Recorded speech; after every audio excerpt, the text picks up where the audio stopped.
يا جمال أم العروسة أقبلت ولا لباها، من فخرها ومن عظيم حضورها والقابلية.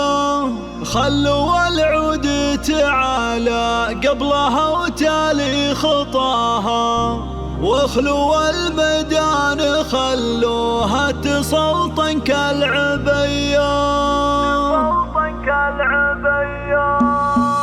يا جمال أم العروسة أقبلت ولا لباها، من فخرها ومن عظيم حضورها والقابلية. يا جمال أم العروسة أقبلت ولا لباها، من فخرها ومن عظيم حضورها والقابلية. خلوا العود تعالى قبلها وتالي خطاها، واخلوا الميدان خلوها تسلطن كالعبية. باركوها وشاركوها، باركوها وشاركوها، والعبوا الليلة معاها كأنها برق ينور في سمانا بان نوره. أم نايف جل رب الكون علم استواها، بنت شيخ وقدرها بالعز ياخذ أولوية. هي سمو زين ولا زين قطعة من حياها، أم نايف وحدها تفرق على كل البرية. يا جمال أم العروسة أقبلت ولا لباها، من فخرها ومن عظيم العبو العبو.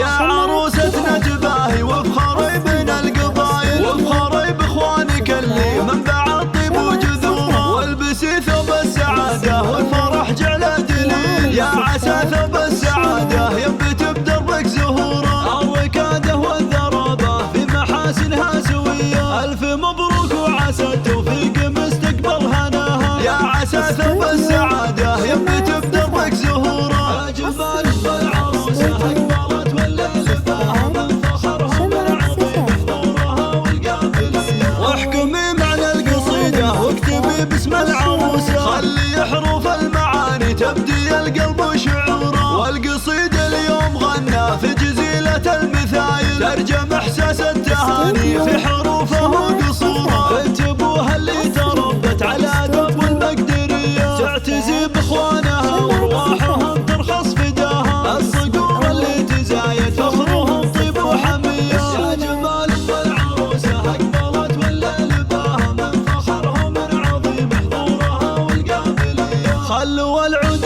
تعالى قبلها وتالي خطاها، واخلوا الميدان خلوها تسلطن كالعبية. باركوها وشاركوها، باركوها وشاركوها، والعبوا الليلة معاها كأنها برق ينور في سمانا بان نوره. أم نايف جل رب الكون علم استواها، بنت شيخ وقدرها بالعز ياخذ أولوية. هي سمو زين ولا زين قطعة من حياها، أم نايف وحدها تفرق على كل البرية. يا جمال أم العروسة أقبلت ولا لباها، من فخرها ومن عظيم العبو العبو.